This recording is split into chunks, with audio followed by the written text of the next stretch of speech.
Hello everyone, एक बार फिर से आप सभी लोगों का स्वागत है माया स्टडी सेंटर पे। आज क्लास हम करने वाले क्लास 10 के अति महत्वपूर्ण प्रश्न जो पिछले 2020 से लेकर 2025 तक के सालों में पूछे गए हैं और यही क्वेश्चन में से वापस रिपीट होने के चांस भी रहते हैं। इसलिए इन क्वेश्चनों को अपन को ध्यान से समझना है क्योंकि हो सकता है इस वीडियो में अपन 10 क्वेश्चन करेंगे। ऐसे मैं आपको बहुत सारे वीडियोस लाऊंगी जिसमें आपको 10 क्वेश्चन रोज देखने को मिलेंगे। उन क्वेश्चनों को आपको खुद से सॉल्व करना है क्योंकि अब जितनी पढ़ाई करनी थी वो वैसे तो अपन कर चुके हैं। पेपर का कोर्स तो कंप्लीट हो चुका है। अब अपन क्या कर रहे हैं, रिवीजन कर रहे हैं। तो रिवीजन में अपन को यही चेक करना है कि अपन कितने पानी में कितने ऊपर है। अपन को खुद की चेकिंग करनी है। तो आपको सूत्रों को खुद से याद कर लेना है। सूत्रों के बिना काम चलेगा नहीं। सूत्रों को याद करके फिर प्रश्नावली को एक बार परिचय पाठ भी देख लेना है क्योंकि परिचय पाठ ऑलरेडी आपको सब टीचर से करवाए हुए रहते हैं। आपको जिस टीचर का अच्छा लगता है उसका परिचय पाठ देख लो, फिर उसके ट्यूशन स्टार्ट करो तो आपको ज्यादा हेल्प मिलेगी। अब जब अपन ट्यूशन करेंगे ना तो प्रत्येक क्वेश्चन देखना, आप हर साल किसी ना किसी ईयर में पूछा गया है और क्वेश्चन बहुत ही आसान तरीके से मैं आपको समझाऊंगी। इसलिए आपको क्या करना है, वीडियो में स्टार्टिंग एंडिंग बने रहना है। वीडियो को बिल्कुल भी स्किप नहीं करना है क्योंकि प्रत्येक क्वेश्चन आपके लिए मोस्ट इंपोर्टेंट क्वेश्चन है, यही मान के चलना है। क्योंकि एग्जामिनर कौन सा क्वेश्चन दे देता है हमें पता नहीं चलता। जो पेपर बनाता है वो कौन सा क्वेश्चन डाल देता है हमें पता नहीं चलता। इसलिए हमें अब जो ये आपको क्वेश्चन मिल रहे हैं इनमें से किसी भी क्वेश्चन को नहीं छोड़ना। हाँ, बुक में हो सकता है जो आपको मोस्ट नहीं लगता उसको छोड़ सकते हो, लेकिन ये जो क्वेश्चन मैंने छाट छाट के वीडियो बनाया ना, ये मेरा पर्पज यही है कि आपको एग्जाम में इनमें से दो क्वेश्चन तो कम से कम एक दो क्वेश्चन तो देखने को मिल ही जाए, उसके हिसाब से बनाया। ठीक है, तो चलिए पहला क्वेश्चन अपन बिना देखे के स्टार्ट करते हैं। देखिए पहला क्वेश्चन हमारा क्या है, द्विघात समीकरण 3 माइनस 5x² प्लस 7x बराबर 0 के मूलों का योग होगा। तो हमें इसके लिए सब सूत्र आना जरूरी है। हमें पता है मूलों को योग का सूत्र क्या होता है, मूलों का योगफल बराबर माइनस अक्ष का गुणांक बटा अक्ष स्क्वायर का गुणांक। ठीक है, माइनस अक्ष का गुणांक बट्टे में एक्स स्क्वायर का गुणांक। माइनस का मतलब क्या, माइनस ऑलरेडी वहां पे है। अक्ष का गुणांक मतलब अक्ष के गुणा में जो भी राशि है वो यहाँ पे लिखनी है। अक्ष स्क्वायर का गुणांक मतलब अक्ष स्क्वायर के गुणा में जो भी राशि है वो यहाँ पे लिखनी है। तो हमें सबसे पहले जो भी हमें समीकरण दिए है द्विघात समीकरण, उसको देख लेना है कि वो स्टैंडर्ड फॉर्म में है कि नहीं है। क्योंकि मैं आपको बताऊंगी कि बच्चे मिस्टेक कहाँ करते हैं, क्योंकि वो इसको देखते नहीं है ध्यान से। वो क्या करते हैं, अक्ष स्क्वायर की जगह अक्ष का रख देते हैं, अक्ष की जगह अक्ष स्क्वायर का। हमें पहले देखना है कि अक्ष की गुणांक वाला रखना है या अक्ष स्क्वायर की गुणांक वाला रखना है। सबसे पहले हमें इसको चेक करना है कि वो स्टैंडर्ड फॉर्म में है कि नहीं है। अगर स्टैंडर्ड फॉर्म में नहीं है तो पहले उसको स्टैंडर्ड फॉर्म में बनाना है। यानी अक्ष स्क्वायर की गुणा में जो भी है फिर अक्ष के और फिर हमारा एचएल पद बराबर में 0, यही होता है स्टैंडर्ड फॉर्म। अब हमें क्या करना है, माइनस अक्ष का गुणांक यानी माइनस एजी है यहाँ पे, और अक्ष का गुणांक मतलब अक्ष के गुणा में जो भी है। अक्ष के गुणा में क्या है 7, माइनस यहाँ पे रखना है। फिर नीचे क्या है, अक्ष स्क्वायर का गुणांक। अक्ष स्क्वायर का गुणांक है, इसी गुणा में क्या, इसी गुणा में क्या माइनस का 5। माइनस माइनस कैंसिल हो गया तो क्या क्या 7/5। तो हमारा राइट आंसर क्या हो जाएगा, डी वाला हमारा राइट आंसर हो जाएगा।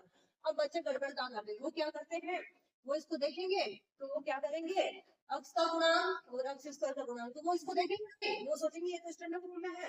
वो क्या करेंगे 5/7 कर देंगे इसको, बल्कि 5/7 नहीं होगा। हमें पहले देखना है कि हमारा जो हमें द्विघात समीकरण दिया है वो स्टैंडर्ड फॉर्म में है कि नहीं है। अगर स्टैंडर्ड फॉर्म में नहीं है तो पहले उसको बना लो। बनाने के लिए हमें क्या करना है, एक्स स्क्वायर का पहले रखना है मान, फिर एक्स का, फिर एच। ठीक है, तो आप उसको आसान तरीके से सॉल्व कर सकते हो। यहाँ पे देखो ऑलरेडी माइनस है, और अगर यहाँ से माइनस होता तो क्या हो जाता, माइनस माइनस गुणा होके प्लस हो जाता।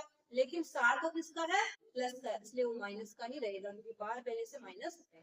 तो हमें क्वेश्चन को जब करते हैं ना थोड़ा ध्यान से भी करना। छोटे छोटे क्वेश्चन आते हैं लेकिन उलझाने वाले भी रहते हैं। ठीक है, अब हम देखते हैं सेकंड क्वेश्चन। अब देखिए सेकंड क्वेश्चन क्या है, आपको एक समीकरण दिया है 5x-5 से गुणा में फिर से गुणा में x+5 बराबर है 55। इसका हल हमें निकाल के बताना है और ये शायद क्वेश्चन आपके आया 2023 में, तो आपको इसको भी ध्यान से करना है। इसमें जो भी क्वेश्चन दिए गए ना वो सारे के सारे आपके किसी ना किसी ईयर्स में आए हुए हैं। इसलिए इनको आप ध्यान से करेगा। मैं स्टार्टिंग में बोल दी, इनको ध्यान से करेगा, बहुत ही ध्यान से करेगा, वेरी वेरी इंपॉर्टेंट समझिए, ठीक है। हो सकता है लगभग चेंज कर दे अगर, लेकिन ट्यूशन इसी तरीके से हो सकते हैं। जैसे हमने सबसे पहले हमें पता है जब समीकरण दिया उसको एक बार लिख लेना है, 5 x माइनस 5 और x प्लस 5 और बराबर में 55। समीकरण को उतारने के बाद में हमें क्या करना है, देखो हमें दिया है 5 x माइनस 5 और x प्लस 5, ऐसा कब होता है, देखो a प्लस बी और a माइनस बी कब होता है, हमें पता है ए स्क्वायर माइनस बी स्क्वायर होता है जब भी क्या होता है ए प्लस बी और ए माइनस बी, यानी पहली संख्या का स्क्वायर माइनस दूसरी संख्या का स्क्वायर बराबर क्या होता है ए प्लस बी और ए माइनस बी। वैसे हमारे यहाँ पे क्या है x माइनस 5 और x प्लस 5, यानी दोनों सेम है और एक बार घट रही है एक बार घट रही है, तो इसके लिए अपन को क्या करना पड़ेगा, इसको इस फॉर्म में दिया तो इस फॉर्म में कन्वर्ट कर लो।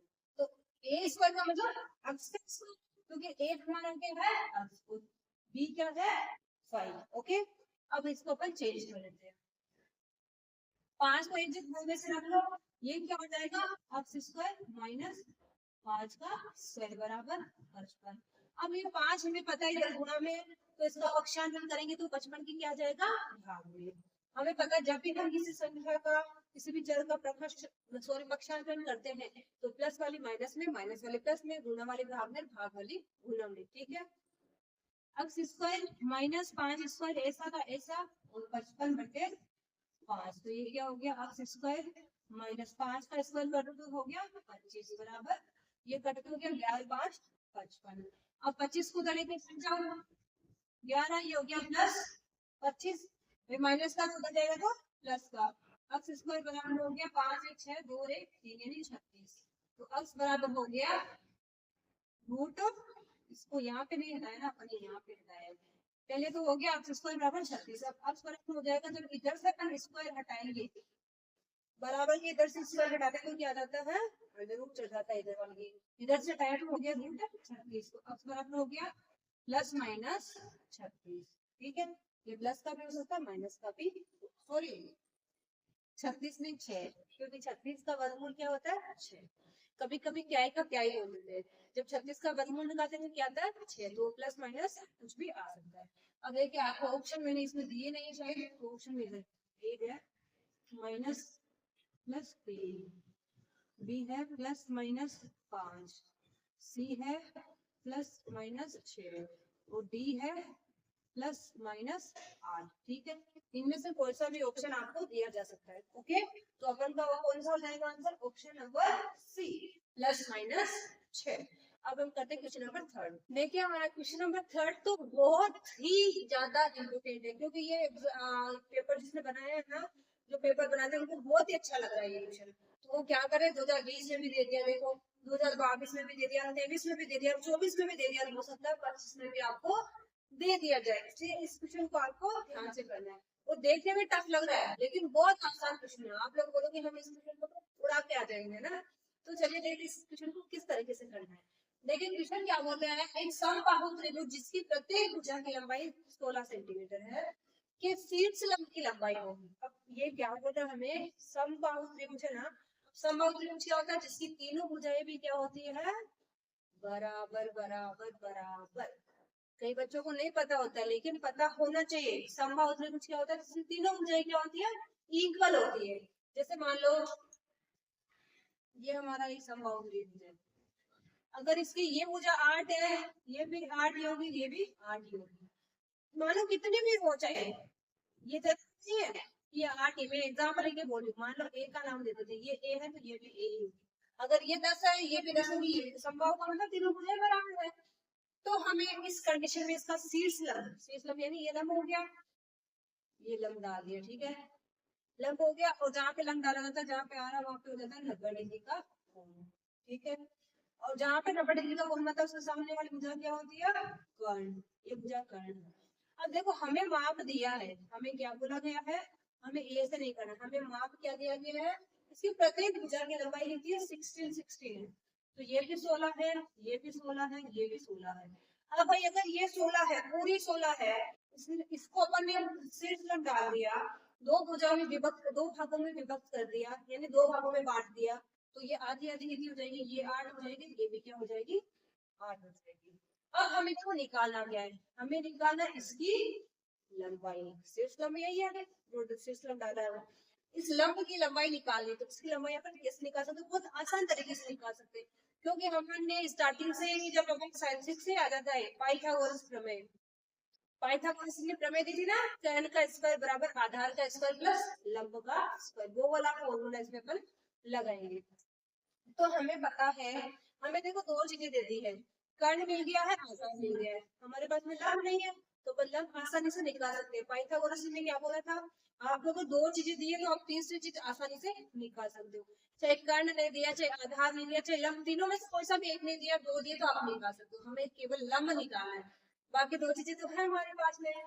तो हमें क्या करना है, लिख देना है कर्ण का स्क्वायर बराबर आधार का स्क्वायर प्लस लंब का स्क्वायर। अब देखिए कर्ण हमारा क्या है, कर्ण हमारा है 16 का स्क्वायर कर्ण, आधार क्या हो जाएगा 8 हो जाएगा, पूरा नहीं लिखना, आधार आधा लिखना, क्योंकि अपन इसका निकाल रहे हैं इधर का, ओके, इसका ही निकाल रहे हैं, इसका निकालेंगे तो ये हो गया, ये हो जाएगा, तो इधर भी 90 डिग्री का बनेगा, ये इसका भी कर्ण 16 है, ये आधा 8 है, तो अपन क्या करेंगे, आधार कितना हो गया 8, लंब देखो अपन क्या मान लेते हैं, अक्ष मान लेते हैं, अक्ष Y Z B Q R कुछ भी मान सकते हैं, अपन अक्ष मान लिया, या लंब की जगह लंब भी रख सकते हो, चलो अपन लंब की जगह लंब भी रख देते हैं, ओके, कोई लफड़ा ही नहीं, ये मानो लंब रख दिया।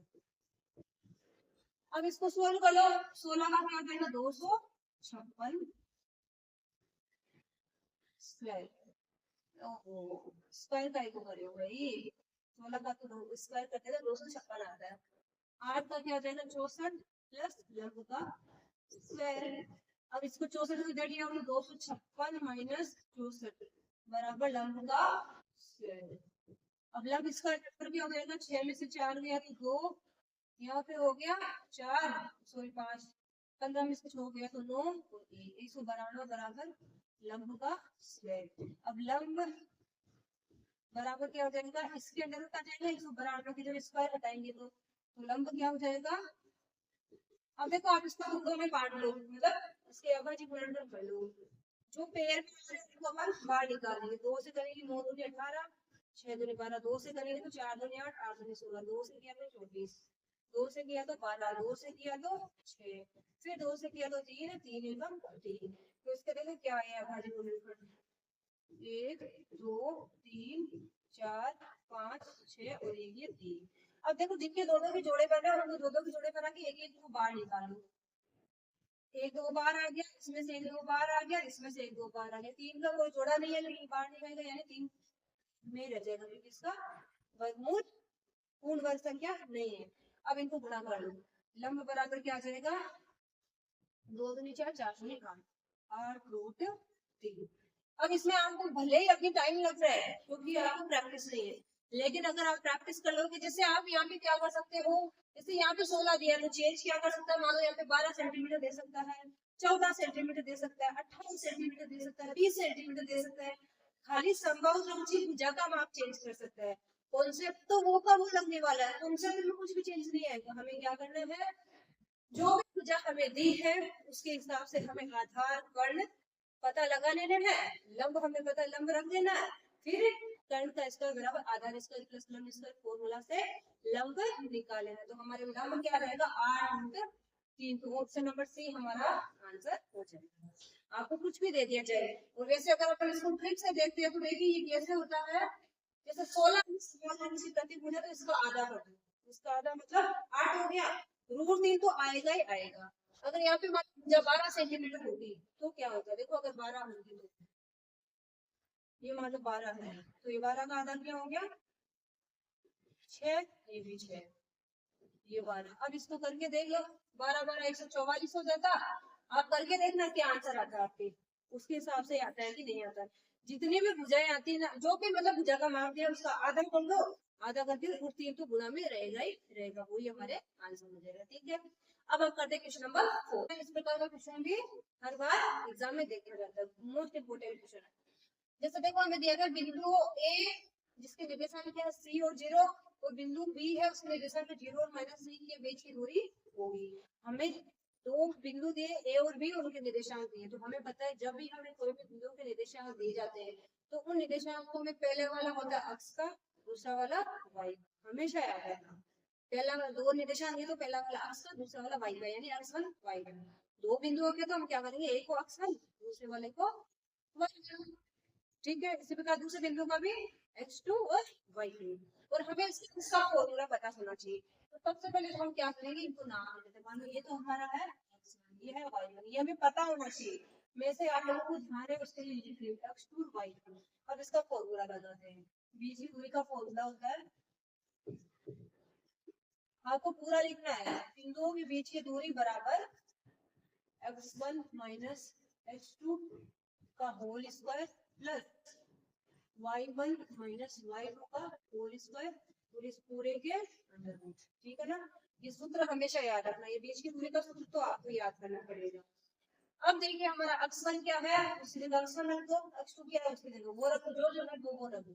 x1 का मतलब c माइनस x2 का मतलब 0, इसका होल स्क्वायर प्लस y1 क्या है 0 और y2 क्या है c माइनस 2, यहाँ पे क्या है होल स्क्वायर लगा दो। अब इसको अगर आप सोल्व करोगे तो क्या आने वाला है c का स्क्वायर, इसको भी सोल्व करेंगे तो भी क्या आने वाला है c का स्क्वायर। तो इसको अपन सोल्व कर लेते हैं, ये भी हो गया c का स्क्वायर प्लस इसमें भी आएगा c का स्क्वायर। अब बहुत सारे बच्चे बोलेंगे c कैसे आया, इसको आप a माइनस b का होल स्क्वायर ये फॉर्मूला से सोल्व करके देख लेना, आपके क्या आता है, आपके क्या आएगा c स्क्वायर, इसका भी c स्क्वायर। अब c स्क्वायर जोड़ेंगे तो क्या हो गया 2c स्क्वायर हो गया। अब हमें पता है c स्क्वायर का जब अपन वर्गमूल निकालते हैं भाई, वर्ग मतलब वर्गमूल का मतलब क्या है, हमें कुछ संख्या पता नहीं तो दो संख्या कौन सी जो गुणा, दो संख्या कौन सी जो गुणा हुई है, भाई c स्क्वायर किस बना c गुणा c से तो बनाना, तो हमें पता है 1 से 1 इसका क्या हो जाएगा वर्गमूल। तो c तो बाहर आ गया, लेकिन 2 का रूट तो कुछ नहीं है ना, इसका ये एक पूर्ण वर्ग संख्या नहीं है, को अंदर रख दिया तो क्या हो गया c रूट 2, या फिर आप यहाँ लिख सकते हो रूट 2 और c, दोनों में से कोई सा भी ऑप्शन में आपको दिखे तो कोई सा भी लिख सकते हो। अपन क्या ऑप्शन में क्या है रूट 2 c। अब देखिए इसमें एक चीज और कंफ्यूज कर रही है, बच्चे कहाँ पे कंफ्यूज हो जाते हैं, कहाँ जल्दी में करते हैं, हड़बड़ी में गलत आंसर देख के आ जाते हैं। देखिए हमें कंफ्यूज किया गया है यहाँ ए और सी में, इसमें रूट 2c यानी जो रूट है ना वो 2 और c दोनों के ऊपर चढ़ाया हुआ है, बल्कि c में क्या रूट केवल 2 के ऊपर ही चढ़ाया गया है। और हमारे आंसर के हिसाब से भी रूट किस पे आना चाहिए, केवल 2 पे आना चाहिए, क्योंकि c को तो अपन ने रूट से बाहर निकाल दिए, अंडर रूट हटा दिया, क्योंकि स्क्वायर था तो स्क्वायर से अंडर रूट क्या हो जाता है कट हो जाता है, इस स्क्वायर से इसका अंडर रूट तो कट हो गया, केवल किस पे बच गया 2 पे बच गया। अब दो संख्याओं पे साथ में इसलिए अपन ने इसको कट नहीं करा, ठीक है ना।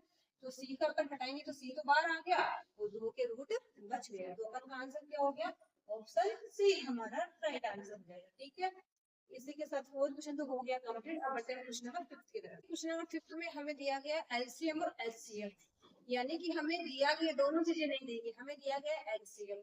और क्वेश्चन कंफ्यूज करने वाला है, जैसे बहुत सारे बच्चे यही नहीं समझ पाते हैं कि हमें इस क्वेश्चन में करना क्या है। सबसे पहले हमें क्वेश्चन को समझना है कि क्वेश्चन में हमें एक्चुअल में करना क्या है। लाइन को जब आप नहीं समझोगे तब तक आंसर नहीं दे पाओगे। जैसे क्या दिया हुआ है कि एलसीएम बराबर 9, तो ये किसका एलसीएम है, इन्हें दो संख्याओं का एलसीएम क्या है 9।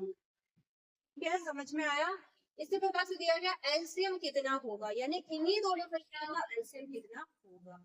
तो हमें पता है कि हमने जब फर्स्ट चैप्टर वास्तविक संख्या करा था तो हमने उसमें क्या पढ़ा था, दो संख्याओं का गुणनफल किसके बराबर होता है, उन दोनों संख्याओं के एचसीएफ और एलसीएम के गुणा के बराबर होता है, या फिर आप ऐसे बोल सकते हो एचसीएफ गुणा एलसीएम, एचसीएफ गुणा एलसीएम बराबर दो संख्याओं का गुणनफल। सूत्र आप कैसे भी सेट कर सकते हो, दो संख्याओं का गुणनफल बराबर एचसीएफ गुणा एलसीएम या एचसीएफ गुणा एलसीएम बराबर पहली संख्या गुणा दूसरी संख्या। अब हमें संख्याएं भी दे दी गई है दोनों और एचसीएफ भी दे दिया गया, तो अपन आसानी से क्या निकाल सकते हैं एलसीएम निकाल सकते हैं। अगर आपको एचसीएफ और एलसीएम दे दिया जाता है, वो दो संख्याओं में से एक संख्या ही दी जाती है, दूसरी संख्या नहीं दी जाती, तो भी आप आसानी से निकाल सकते हो। जब भी अपन को चार चीजों में से कोई भी तीन चीजें दे दी है तो अपन चौथी चीज आसानी से निकाल सकते हैं। इसमें हमें दोनों संख्याएं दे दी है, एलसीएम दे दी है, हमें क्या पूछा गया है एलसीएम। तो हमारा फॉर्मूला क्या होता है पहले तो बोल, हमें पता है एलसीएम गुणा एचसीएफ बराबर क्या होता है, दोनों संख्याओं का गुणनफल लिख दो, या फिर पहली संख्या गुना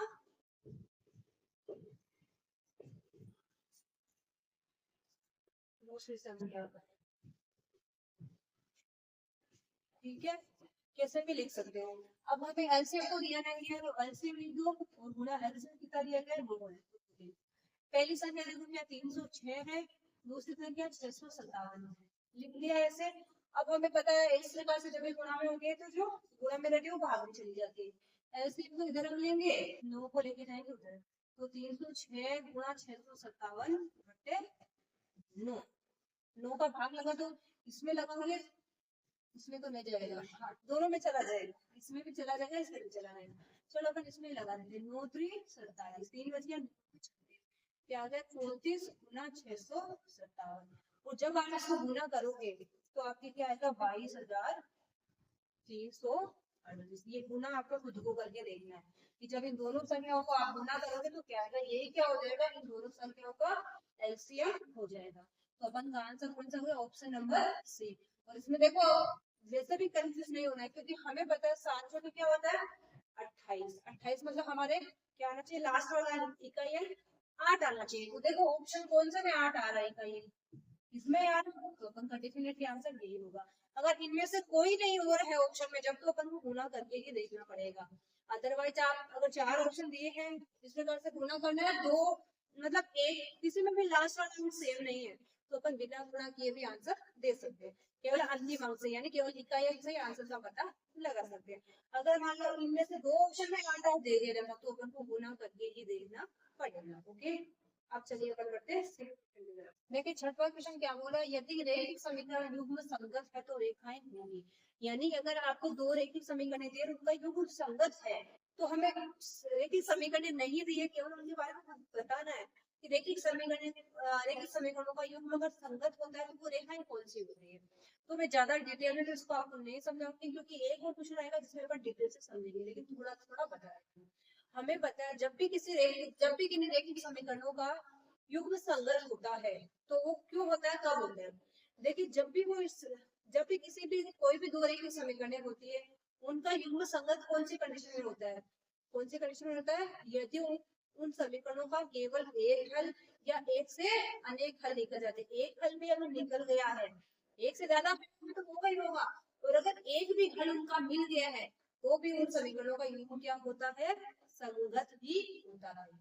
अगर एक भी हल मिल गया है तो भी हमें क्या याद में रखना है, अगर रैखिक समीकरणों का एक भी हल अगर मिल गया है तो हमेशा हमेशा उनका युग्म क्या होगा, संगत समीकरण युग्म।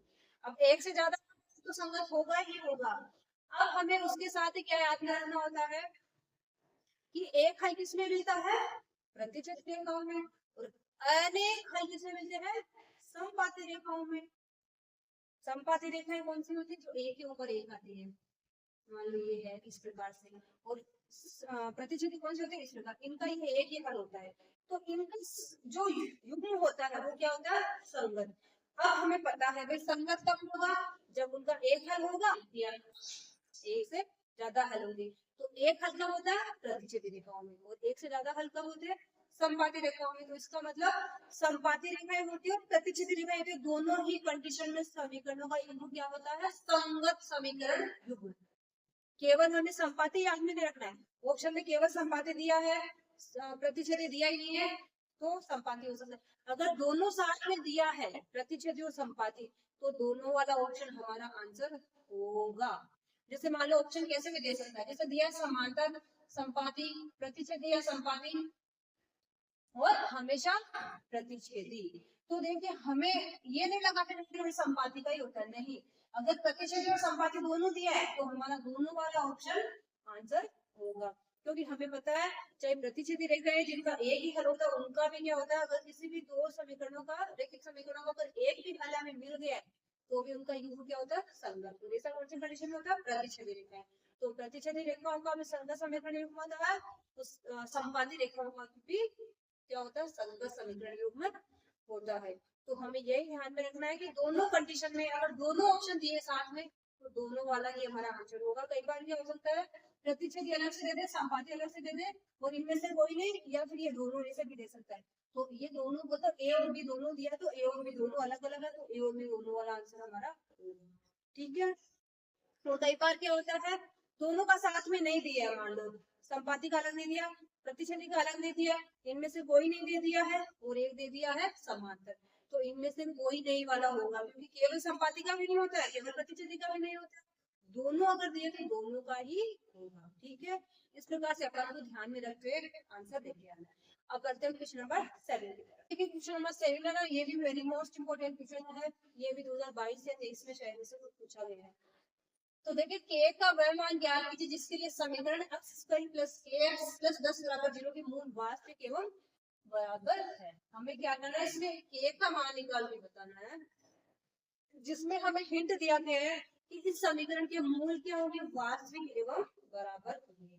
तो हमें क्या ध्यान में रखना है, जब भी किसी समीकरण द्विघात समीकरण के मूल वास्तविक एवं बराबर होते हैं, तो उसमें विविक्त का मान हमेशा क्या होता है, 0 के बराबर होता है। बस ये वाली बात आपको याद रखनी है। अगर किसी को अभी याद नहीं अभी तक, तो मैंने यहाँ पे लिख दिया है, इसको याद कर लेना। अगर समीकरण के मूल वास्तविक के बराबर है, तो विविक्त का मान क्या होगा, 0 होता है, यानी 0 के बराबर होता है या 0 होता है। ठीक है, अब हम देखो फॉर्मूला लगा रहे थे विविक्त का, बी स्क्वायर माइनस 4ac बराबर 0, यानी इस विविक्त का मान क्या होगा, 0 के बराबर होगा। अब देखिए हमें पता ए, जो भी हमारा समीकरण उसमें ये क्या है, ए, ये क्या है, बी, और ये क्या सी, यानी कि एक्स स्क्वायर के गुणा में जो भी होता है वो ए होता है, एक्स स्क्वायर उसको ए, जो एक्स स्क्वायर वाला पद है वो ए है, जो एक्स के गुणांक में है वो बी होकर, जो अचर पद है वो सी हो जाएगा। बी स्क्वायर का मतलब जो एक्स के गुणा में है, एक्स के गुणा में क्या है, ए, ए का स्क्वायर माइनस 4 का 4, ए का मतलब एक्स स्क्वायर के गुणा में कुछ भी नहीं है तो ए रखो, सी हमारा अचर पद है 10 बराबर के स्क्वायर माइनस क्या हो जाएगा, 4 10 40 बराबर 0, के स्क्वायर बराबर हो गया 40 की इधर लेके गए तो प्लस 40, ये बराबर क्या हो गया अंडर रूट 40, ये बराबर हो जाएगा 2 का भाग लगाएंगे इसके अभाज्य में मतलब कर लो तो 20, फिर 2 का 10, फिर 2 का 5, 5 1 5, इनमें से कौन सा जोड़ा बन रहा है, ये एक जोड़ा बन रहा है, इसको तो बाहर ले लेंगे, 2 तो बाहर आ गया, क्या बच गया रूट के अंदर 2 गुना 5, तो के का मान क्या हो जाएगा 2 root 10 plus minus 2 root 10, option में क्या है प्लस माइनस 2 रूट, ये वाला हमारा करेक्ट आंसर क्या हो जाएगा प्लस माइनस 2 रूट 10। ये वाला ना इसको देख के मत लगा देना, दोनों में थोड़ा थोड़ा कंफ्यूज हो रहा है, बच्चे क्या करते हैं जल्दी जल्दी में देखते नहीं, ध्यान से देखते हैं, ये 2 रूट 10 है, ये 10 रूट 2, तो अपन का कौन सा 2 रूट 10, ठीक है। अब बढ़ते हैं क्वेश्चन नंबर 8 की तरफ। क्वेश्चन क्या है, बिंदु -2 और -3 किस चतुर्थांश में स्थित है, हमें बताना कि कौन से चतुर्थांश में, जैसे हमारा ग्राफ होता है, जैसे मान लो ये ग्राफ है, मैं आपको स्टार्टिंग से समझा देती हूँ, बहुत सारे बच्चों को नहीं आता, और ये क्वेश्चन मतलब हर बार मान लो देखने को मिलता है, हम चतुर्थांश बताना रहता है, कोई भी बिंदु के निर्देशांक देते रहते हैं, उनको बताना होता है कि कौन से चतुर्थांश में है, लेकिन मैं आज आपको इस तरीके से समझाऊंगी कि आपको लाइफ में कभी भी दिक्कत नहीं आएगी, और आप इतने आसान तरीके से समझाओगे समझ जाओगे कि चतुर्थांश कैसे पता लगा जाता है। प्रथम 4 होते हैं चतुर्थांश, पहला दूसरा तीसरा चौथा, यानी प्रथम द्वितीय तृतीय और चतुर्थ। स्टार्ट कहाँ से होता है, सबसे पहले तो हमें पता ग्राफ किस फॉर्म में होता है, ये हमारा होता है अक्ष, अक्ष ये होता है वाई अक्ष, ठीक है, ये इतनी बात भी पता है। अब देखिए हमें पता है इधर अक्ष का प्लस का मान होता है, इधर अक्ष का माइनस का मान होता है, इधर y का प्लस का मान होता है, इधर y का माइनस का मान होता है, लेकिन हमारे चतुर्थांश कहाँ से शुरू होते हैं, यहाँ से, ये पहला चतुर्थांश ठीक है ना, ये दूसरा होता है, ये तीसरा होता है, तो ये क्या होता है चौथा चतुर्थांश होता है। कंफ्यूज बच्चे कहाँ पे होते हैं, वो क्या मान लेते हैं, इसको पहला मान लेते हैं, क्योंकि ये से डब्बा स्टार्ट होता है ना, पहला दूसरा तीसरा चौथा, नहीं पहला कहाँ से शुरू होता है, ऊपर से, ठीक है ना। ये मान लो जैसे अपन के शोल्डर से नीचे का हिस्सा है, शोल्डर से ऊपर का हिस्सा है, तो अपन पहले ऊपर यही है ना, ऊपर का ही है ना, तो ये ऊपर से स्टार्ट होगा, इसका मतलब ये ऊपर वाला है, ये ऐसे शुरू होगा, ऐसे मान के याद तो रखना ना, किस भी हिंट से समझ के, ये हमारा ये शोल्डर से नीचे का हिस्सा है, ये वाला चतुर्थांश में आएगा वो में, ये ऊपर वाला है तो इसमें फर्स्ट और सेकंड इसमें आएगा, फर्स्ट और सेकंड ऊपर ऊपर, तो इधर से फर्स्ट सेकंड थर्ड फोर्थ, ठीक है। अब देखिए हमें प्लस माइनस ये से आएगा, इस चतुर्थांश में देखो क्या है, फर्स्ट वाले में इधर और इधर दोनों साइड क्या प्लस प्लस प्लस प्लस, हमें कुछ कंफ्यूजन ही नहीं है, पहले के साथ अक्ष का फिर वाई का, लेकिन इधर तो दोनों प्लस के, तो हम क्या करेंगे प्लस प्लस, पहले हमें पता है होता है फिर वाई का मान आता है। अब देखिए सेकंड में क्या है, सेकंड में पहले अक्स का मान आता है, तो इसमें अक्स क्या है माइनस और वाई का प्लस, ठीक है माइनस प्लस। ऐसे इसमें क्या है थर्ड वाले में दोनों ही माइनस के, माइनस माइनस, लेकिन पहले किसका मान आता है अक्स का, ये बात ध्यान में रखना। और इसमें क्या आ जाएगा प्लस माइनस, ठीक है। इस प्रकार से चतुर्थांश में प्लस माइनस होता है, पहला दूसरा तीसरा चौथा, ठीक है। अब देखिए हमें क्या दिया है, माइनस का 2 माइनस का ही 3, यानी कि दोनों ही माइनस के हैं। तो माइनस के दोनों किस में होते हैं ध्यान में रखना, दोनों प्लस तो पहले वाले में होते हैं, दोनों माइनस किस में होते हैं तीसरे वाले में। और माइनस प्लस अलग है, प्लस माइनस अलग है। माइनस प्लस का मतलब यहाँ पे प्लस सॉरी अक्स का मान है ना 2 माइनस का, यहाँ पे किसका मान है वाई का मान माइनस का, लेकिन अक्स का प्लस का, ध्यान से रखिएगा, ठीक है ना, समझ के रखना। पर अगर दोनों ही माइनस के आ रहे हैं, एक में केवल दोनों माइनस के होते हैं, हमेशा याद रखना। बाकी सब में क्या होता है, इसमें तो दोनों प्लस के होते हैं पहले वाले में, तीसरे वाले में दोनों ही माइनस के होते हैं, और इनमें माइनस प्लस प्लस माइनस होता है, ठीक है ना। दोनों माइनस के, इसका मतलब क्या है हमारे कौन से चतुर्थांश में आएगा तीसरे में, तो हम आंसर में क्या लगा देंगे तृतीय, ठीक है ना। कंफ्यूज नहीं होना है, मैंने आपको बहुत आसान तरीके से इसको समझा दिया गया है कि चतुर्थांश कैसे पता लगाते हैं, उनमें कौन कौन से निर्देशांक कैसे कैसे आते हैं, ठीक है।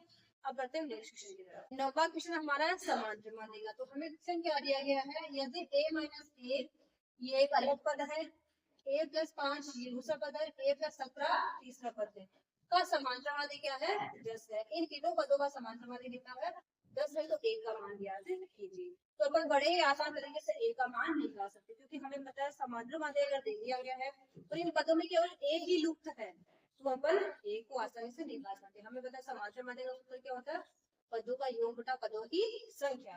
हम लिखेंगे समांतर माध्य बराबर माध्य बराबर पदों का योग योग बटा पदों की संख्या।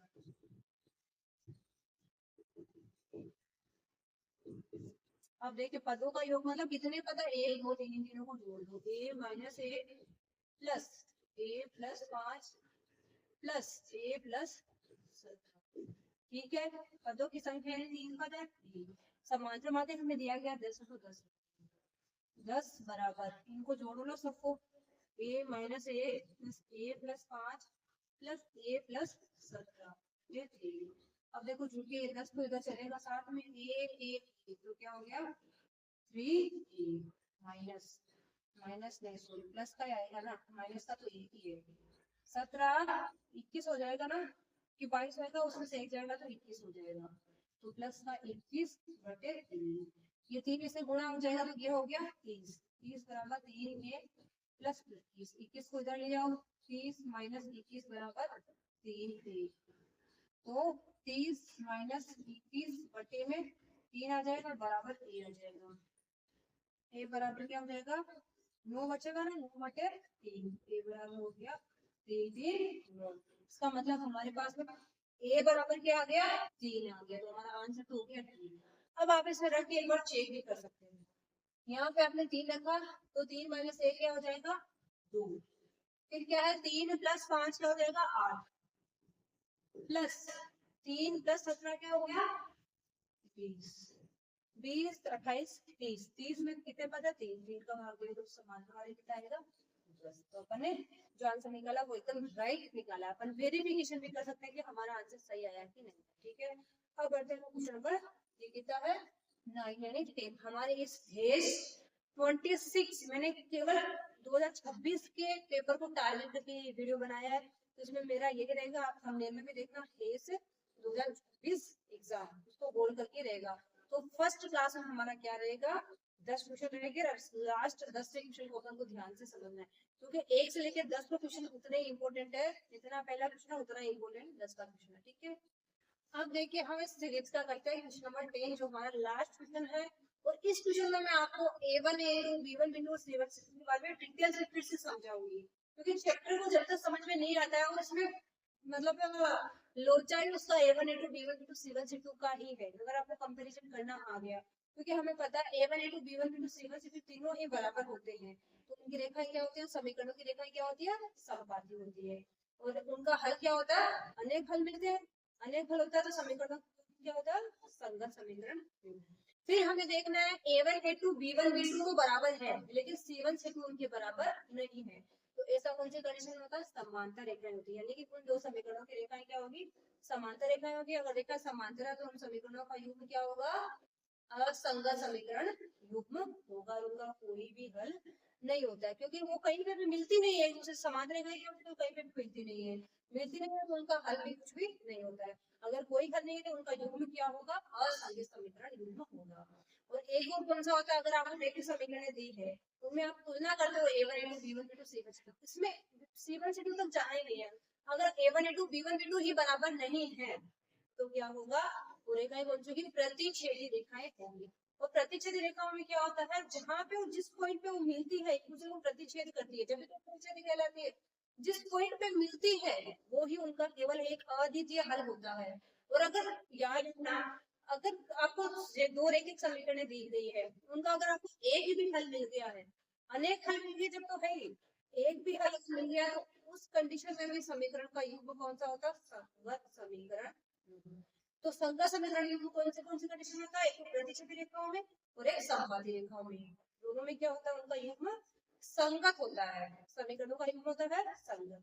आपको दोनों ऑप्शन दिए तो दोनों ठीक है, और अगर दोनों अलग अलग दिए हैं और क्वेश्चन में अलग से पूछा है तो अलग से बताना, ठीक है। और एक एक ही दिया है और मतलब क्वेश्चन पे डिपेंड करता है मैं कैसे एक्सप्लेन करूं, जैसे आपको क्वेश्चन में दिया उसके हिसाब से आंसर देना, ठीक है। तो चलिए इस क्वेश्चन को अपन ध्यान से समझते हैं। पहले हमें दिया गया रैखिक समीकरण युग्म x प्लस 2y बराबर सॉरी प्लस 5 बराबर 0 है। दूसरा समीकरण है -3x माइनस 6y प्लस 1 बराबर 0 का। अब इस क्वेश्चन को पूरा किया ही नहीं है, हमें बोला गया है कि इस रैखिक समीकरण युग्म ना एक ये है का हल क्या होगा, का मतलब इसको इनके साथ जोड़ना है, का एक अद्वितीय हल होगा या दो हल है या अपरिमित रूप से अनेक हल है या कोई हल नहीं है, आगे हमें जोड़ के बताना है। तो हम कैसे जोड़ सकते हैं, हमें सबसे पहले क्या करना रहता है, A1 A2 बराबर B1 B2 बराबर C1 C2। चलो पहले मैं आपको बताती हूँ प्रतिच्छेदी रेखा, ठीक है ना। अगर मान लो आगे जाना ही नहीं, A1 A2 not equal B1 B2, यानी कि A1 A2 है B1 B2 के बराबर नहीं है, उस कंडीशन में क्या होता है, रेखाएं क्या होती है, प्रतिच्छेदी रेखाएं के हल क्या होते हैं, केवल एक अद्वितीय हल होता है, तो हम क्या लिख सकते हैं, अद्वितीय हल। और उनका युग्म क्या होता है, संगत समीकरण युग्म, तो लिख लेते हैं संगत समीकरण युग्म या संगत युग्म, ठीक है। सेकंड कंडीशन में आज सेकंड क्या होता है, एक और कंडीशन कौन सी होती है, अगर A1 A2 बराबर B1 B2 और बराबर C1 C2 है तो रेखाएं कौन सी होगी, समपाती रेखाएं होगी। और इनके हल क्या होंगे, अनेक हल होते हैं। अनेक हल क्यों होंगे भाई, जहां जहां मिलती है वो सब पॉइंट उनके क्या हो जाएंगे, हल हो जाएंगे, तो हम क्या लिखेंगे, अनेक। और इसमें भी क्या है, समीकरण का युग्म क्या होता है, संगत समीकरण, ठीक है। इसमें भी समीकरण का युग्म क्या होगा, संगत समीकरण। एक और कंडीशन है जिसमें क्या होता है, A1 A2 B1 B2 दोनों बराबर है लेकिन C1 C2 इनके बराबर नहीं होता है, तो ऐसी कंडीशन में क्या होता है, रेखाएं क्या होती है, समांतर रेखाएं। और इस कंडीशन कोई हल नहीं होता है, कोई हल नहीं, और अगर कोई हल नहीं हो तो असंगत समीकरण हो जाता है, भाई हल ही नहीं है तो उनका युग्म भी क्या होगा, असंगत समीकरण। तो मैंने आपको फिर से समझा दिया एक बार कि समीकरणों का संगत कब होता है, असंगत कब होता है। हमें केवल एक ही बात याद रखनी है कि अगर एक हल या अनेक हल दोनों, एक भी हल मिल गया इतना ही याद रखो, एक भी अगर हल मिल गया तो उसका युग्म हमेशा क्या होगा, संगत। तो एक हल किसमें मिला है, प्रतिच्छेदी तो उनका भी होगा संगत, और संपादित में तो हमें अनेक हल मिलते हैं तो उसका भी क्या होगा, संगत। और किसमें नहीं मिलते कोई भी हल समांतर में तो उसका असंगत समीकरण हो जाएगा। अब अपन की जो समीकरण दी है उसका कंपेरिजन करते हैं। जैसे हमारे समीकरण में क्या है, a1 a2 क्या है, इसमें क्या है 8 बटे माइनस का 3, a1 a2 b1 b2 c1 c2, इसका क्या है 1 बटा माइनस का 3, इसमें क्या है 2 बटे माइनस का 6, इसमें क्या है 5 बटे 1। अब देखिए इसको फिर से सोल्व कर सकते हैं, ये भी क्या 1 बटा 3, ये भी 1 बटा 3, ये भी 1 बटा 3 है, ये 5 बटा 1 ही है, तो ये दोनों बराबर है। तो हमारे क्या आ रहा है, ये नहीं सी भी यहाँ तक, तो हमारे क्या आ रहा है, हमारे a1 a2 बराबर है b1 b2 के, लेकिन c1 c2 इनके बराबर नहीं है, तो हमारे कौन सा कंडीशन अप्लाई होता है, ये वाला, ये इससे कनेक्ट हो जाएगा। अगर a1 a2 b1 b2, भाई देखो ये भी 1 बटा 3 है, माइनस 1 बटा 3 है, ये भी 1 बटा माइनस 3 है, लेकिन ये बराबर नहीं है, तो क्या हो गया a1 a2 b1 b2 तो बराबर है, लेकिन c1 c2 उनके बराबर नहीं है। इस कंडीशन में क्या होगा, उन समीकरणों का क्या होगा, वो समीकरण जो ग्राफ है उनकी रेखाएं क्या होगी, समांतर रेखाएं होगी, उनका कोई भी हल नहीं होगा, और उन समीकरणों का युग्म क्या हो जाएगा, असंगत समीकरण युग्म हो जाएगा। तो अपन को क्या बताना, कोई हल नहीं है। भाई जब a1 a2 b1 b2 तो बराबर है, c1 से बराबर नहीं होता है, उनका क्या होता है, कोई भी हल नहीं होता है। तो ये वाला आंसर हो जाएगा, डी वाला ऑप्शन हमारा राइट आंसर हो जाएगा। तो मैं आशा करती हूँ कि आपने 10 के 10 प्रश्नों को एकदम ध्यान से समझा है, और आप एग्जाम में भी इसी तरीके से एकदम शिद्दत से क्वेश्चनों को करके आओगे। मेरा मतलब मोटो यही है, और मेरा पर्पज यही है कि मैं आपको वो क्वेश्चन दे सकूं, वो क्वेश्चन आसान तरीके से सॉल्व करवा सकूं जो एग्जाम में आते हैं। ठीक है, तो अब हम मिलते हैं एक और नेक्स्ट वीडियो में, और एक नेक्स्ट वीडियो में हम इसी प्रकार से और 10 क्वेश्चन लेके आएंगे, और आपको मैं एग्जाम तक इसी प्रकार से क्वेश्चनों को सोल्व करवाती जाऊंगी, ताकि आपका कोई भी प्रश्न छूट ना पाए। ठीक है, अब हम मिलते हैं एक और नेक्स्ट वीडियो में, तब तक के लिए बाय बाय।